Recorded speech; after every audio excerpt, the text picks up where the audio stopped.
మాదిగా మాదిగా ఉపకులాల వర్గీకరణ 35 ఏళ్ల నుంచి కొట్లాడినరు. చాలామంది పిల్లలు చచ్చిపోయినరు.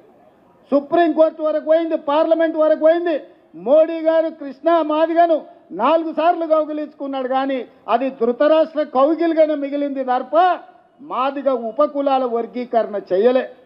కానీ మీ ప్రభుత్వం ప్రజాపాలనలో మాదిగ ఉపకులాల వర్గీకరణ అమలు చేసి దేశంలోనే మొదటి రాష్ట్రంగా నిలబడి దేశంలో దశాబ్దాల కొద్దీ వాయిదా పడుతున్న సమస్యకు పరిష్కారం చూపించినాం.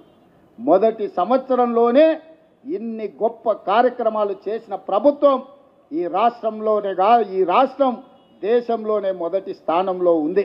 అందుకే మిత్రులారా, ఎవరు ఎన్ని చెప్పినా వాళ్ళు ఏదో వాట్సాప్ యూనివర్సిటీ మోడీ పెడితే సోషల్ మీడియా యూనివర్సిటీ వీడియో కూడా పెట్టిండి, అక్రమంగా సంపాదించింది, కొల్లగొట్టింది.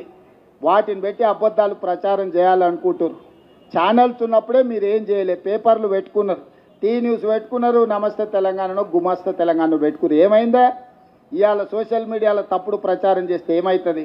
ఇవాళ మీరు అందరూ అనుకుంటే ఈ ప్రభుత్వం అమలు చేస్తున్న కార్యక్రమాలను పేద ప్రజలకు వివరిస్తే ఒక్కసారి కాదు, మళ్ళొక్కసారి కాదు, 4 సార్లు మన ప్రభుత్వం ఉంటుంది.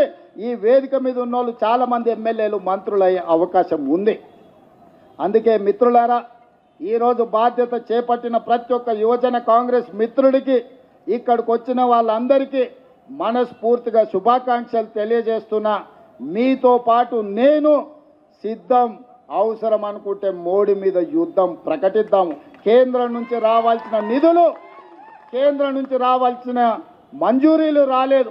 మనం మెట్రో రైలును ఎక్కడ పెట్టిండు, మన రీజనల్ రింగ్ రోడ్ ఎక్కడ పోయింది? ఇవాళ మూసీ రివర్ అభివృద్ధి కోసం ₹1 నిధులు ఇస్తలేడు. కిషన్ రెడ్డి గారు, బండి సంజయ్ గారు తెలంగాణ సమాజానికి సమాధానం చెప్పాలి. ఇవాళ మీరు మంత్రులై బుగ్గకారుల తిరుగుడు కాదు, తెలంగాణకి ఏం తెచ్చిండ్రో చెప్పును. కేంద్రం నుంచి ప్రచారం చేయడానికి వస్తారంట, అమ్మో తెలంగాణకి ఏదో ఇచ్చిండ్రని. ఏమి ఇచ్చిండ్రా? బీహార్కి ఇచ్చిండ్రు, గుజరాత్కి ఇచ్చిండ్రు, ఇతర రాష్ట్రాలకు ఇచ్చిండ్రు తప్ప తెలంగాణ పైసకు చిల్లి గవ్వ కూడా ఇవ్వాలి.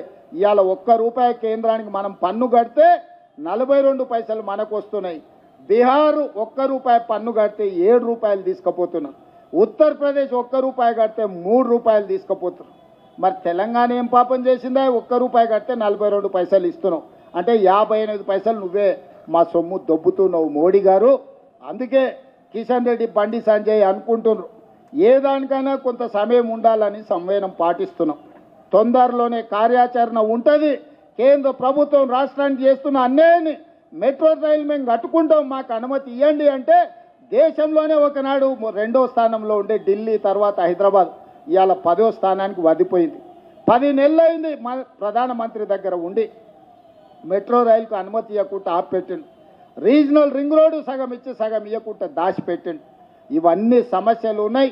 ఈ అన్ని సమస్యల మీద కార్యాచరణ తీసుకుంటాం. తొందరలోనే ఈరోజు బాధ్యత తీసుకున్న వాళ్ళతో ప్రత్యేక సమావేశాన్ని ఏర్పాటు చేస్తా.